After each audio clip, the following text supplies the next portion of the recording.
Hi guys, Exeter Rider, hope you're doing well. I'm just going to knock up a quick vid. I've got this beautiful machine here at the moment. Piece of electric. Electric is the future, they say. And that's part of the reason why I'm doing this video today. First of all, it's a first ride on this bike here, which is the Zero SRF. Let's have a quick look at it before we get too far in the video. Yeah, so this is the pinnacle of electric. It's got a 100-mile range. It goes like hell on demand, and it's an all-round very nice bike indeed. Very nice to ride, quick, and yet it's quiet and peaceful and lovely to take out in the lanes as well, as and when you want to. Now with that, of course, with all that technology, is a big price. It's a 20 grand bike. At the end of the day, to say it's niched is an understatement. I certainly haven't seen any around in Exeter.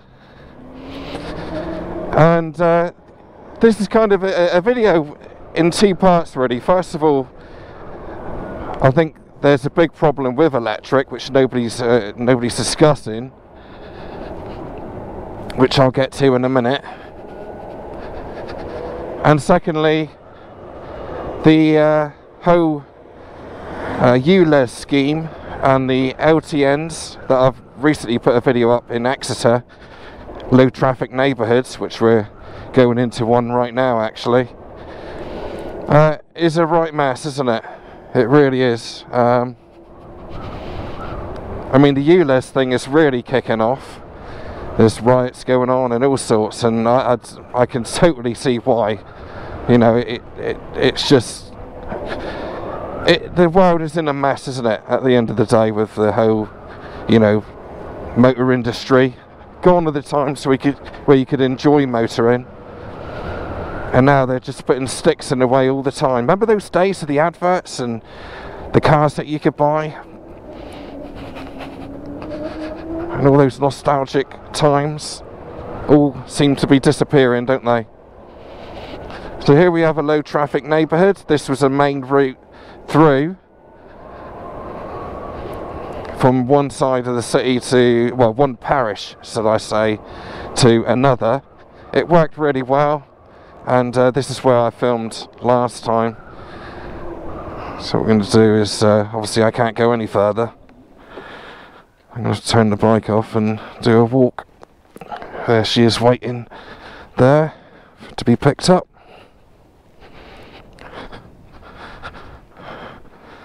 Because she... Alright, back on again. Yeah, so this is one of the main problems with electric, of course, is that everywhere's being shut down. That's one of the problems. The people up that road there are complaining because all the cars are now parking up on their road and up on the pavement because they can't get through or can't park anywhere or get to where they need to, so they're parking in the LTN areas, the blocked off bits, and yeah, and they wonder why everybody's parking there, because they can't bloody move around. Next problem, these bloody chargers here. I'm not joking, I've seen this area dug up probably 4 or 5 times now. They've put these electric charge points in, then they've lifted them, then they put them in again, then they've lifted them again. In and out, in and out, in and out. And to be honest, not many people use them either. I mean, a lot of this is to do with the car club, which is like a electric car hire thing.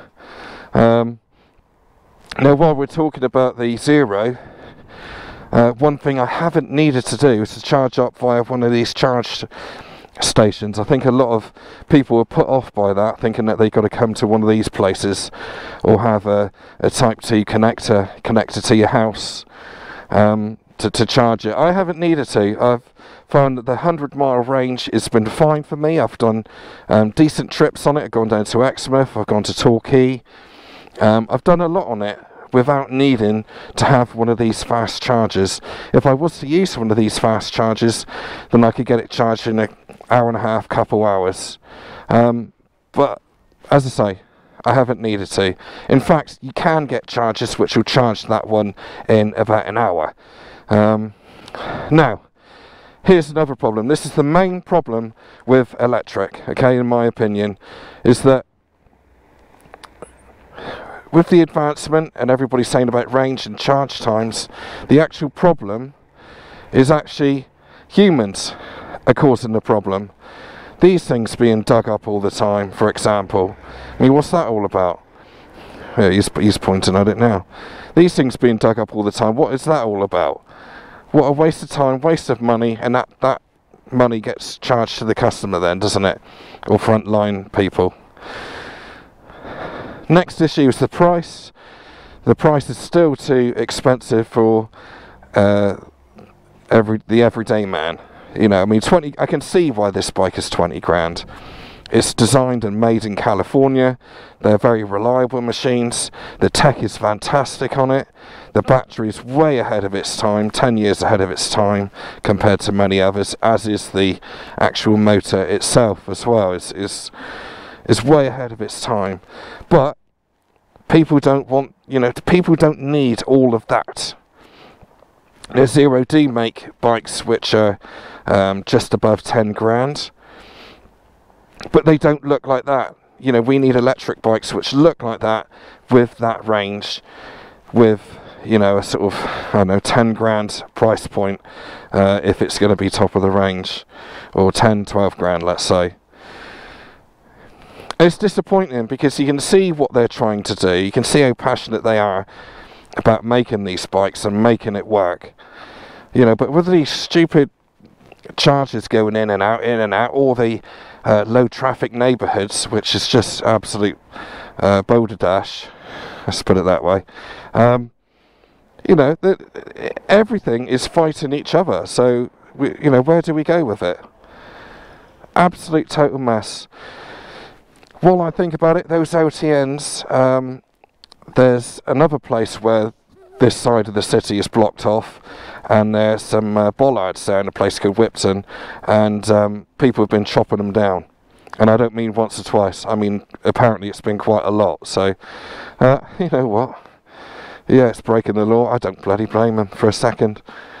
Absolute crap. Imagine living down here, on this point here, and you want to get to the other side of the city, but you've got to go right around on that main route there, when all you need to do is go from where I was just now to there.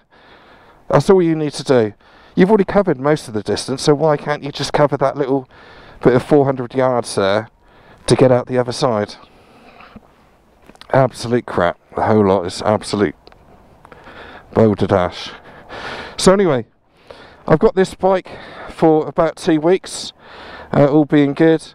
I've done some, you know, a few trips on it already. As I say, I've never had range anxiety. I went down to Torquay, I went round the city in one day, and I come back. You know, bear in mind that was a lot of dual carriageway miles as well, and I come back and I still had 36% battery left after all that. So that was pretty much a day out, let's say. So the range on this bike for me will work. If I was going on a long tour with people, then it won't work. It will, you know, I'd always have to have a fossil burner in the garage, personally. So definitely the best electric bikes on the market. But yeah, with that is that big price tag, which in this day and age people just aren't going to buy.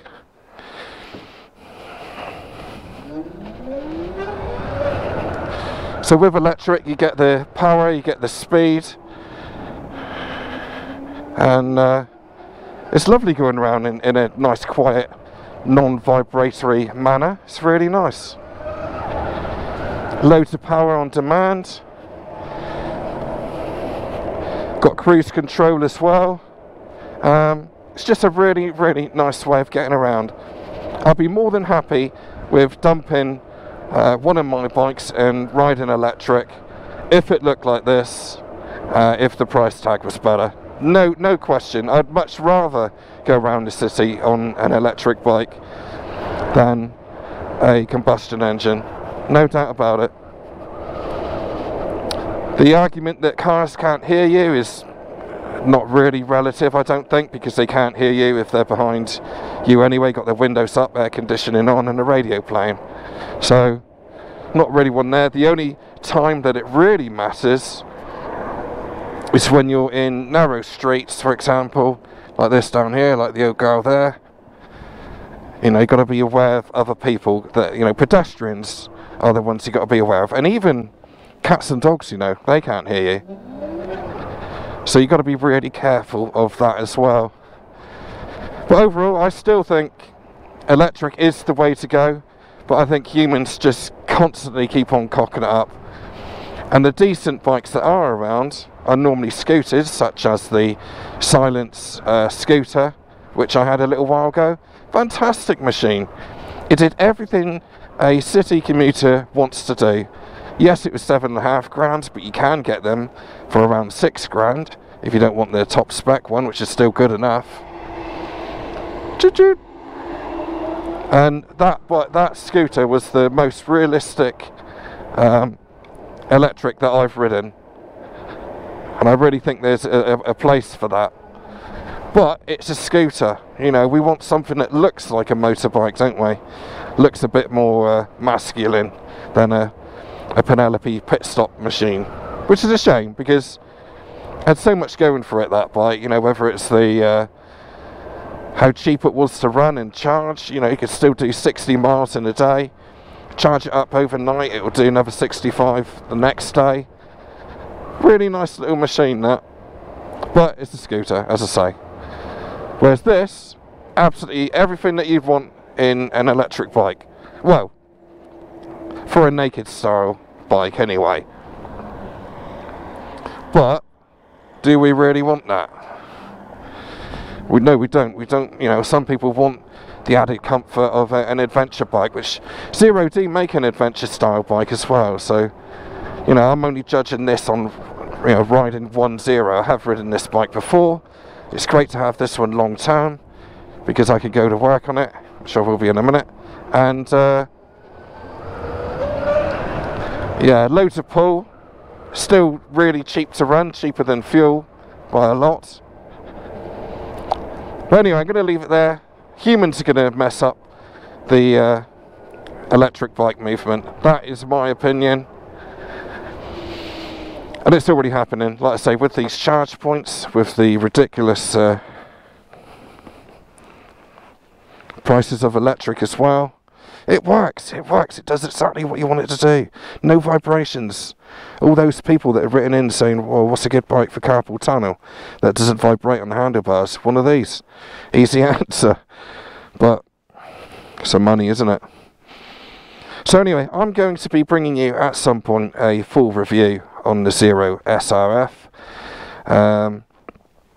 And I'll be telling you the things that I like and the things that I don't like. That, to be honest with you, there isn't much I don't actually like about the bike itself for what it is. I can't really pinpoint much there, but I need to talk to you about, you know, a few things on it anyway. Right, so I'll leave it there. I'll be bringing you a review once I've had it for a bit longer, and I look forward to that. It's got all the kit on it, Bosch ABS and all the electronics. So thanks for watching this, and anyone who doesn't like electric, I totally get why, but do try it, give it a chance. You know, there's a lot of things that electric bring that that combustion engine doesn't. See you on the next video. Cheers, guys.